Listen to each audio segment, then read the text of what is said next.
لكن تروحين عليه وتسألينه سؤالين هن يحددن مصيره، تسألينه شنو هو أثقل الثقيل وشنو هو أخف الخفيف. السلام عليكم ورحمة الله وبركاته، حياكم الله جميع. صلوا على محمد، اللهم صل على سيدنا محمد وعلى آله وأصحابه أجمعين. هذا يا طويل الأعمار بشيخ على أساس حكيم وكريم وفارس ومرجل وشجاع، كل مواصفات الشيوخ به. الشيخ هذا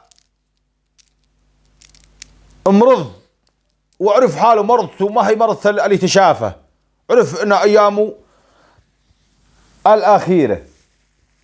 فعنده ابنه بطعش لكن مربيه على الطيب وعلى المرجله وعلى مربيه احسن تربايه شيوخ، ابن شيوخ ومربي تربايه شيوخ، وقاعد يأسسوا له الشيخه من بعده. الشيخ هذا ماخذ بنت عمه، حرمته تصير بنت عمه، حرمته عندها اخو حرمته يصير ابن عم الشيخ هذا، ويصير خال ابن الشيخ، خال الولد وابن عم الشيخ.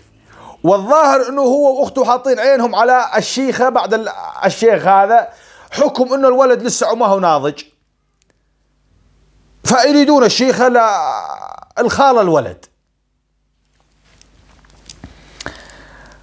والله يوم مرض الشيخ وتجي حرمته قالت يا فلان انت رجال مرضان، فعاد الاعمار بيد الله، ما عينت لك حد بمكانك كذا يستلم. قال والله اني هاقي بابني الهقوت الطيبه، وابني اسسته على هذا الاساس وربيته على هذا التربيه، والله واني احس انه قد الحمل بعون الله. قالت ابنك صغير، ابن صغير هو ابنها زاد، قالت ابن صغير والشيخه ما هو حمل هين فلا تبني الولد. انا اقول ليش ما تعطي الشيخه الخالو، يوم ما يبلغ الولد هذا يبلغ ويرشد وينطيه خاله.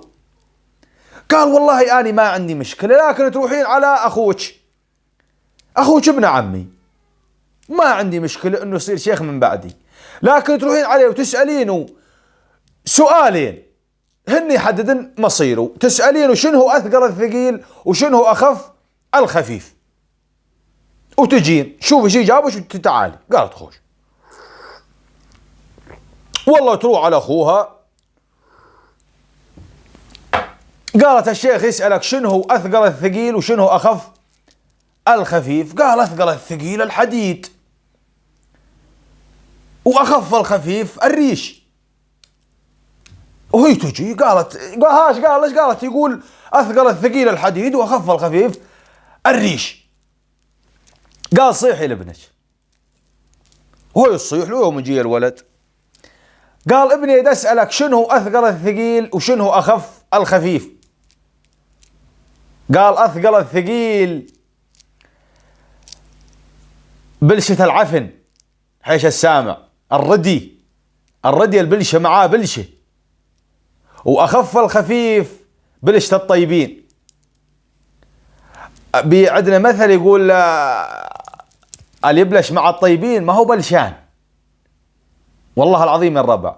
ففعلا يعني يومك تنظر للامور هذاك يعني تفكيره سطحي ولا يصلح للشيخه. يعني قال اثقل الثقيل الحديد واخف الخفيف الريش، تفكير سطحي جدا. وهذا الولد ينظر الى الامور بمعانيها وينظر الى زوايا بعيده، فاعرف انه اثقل الثقيل معناها ما هو معناه ثقل وزن، واخف الخفيف كذلك ما هو خفة وزن.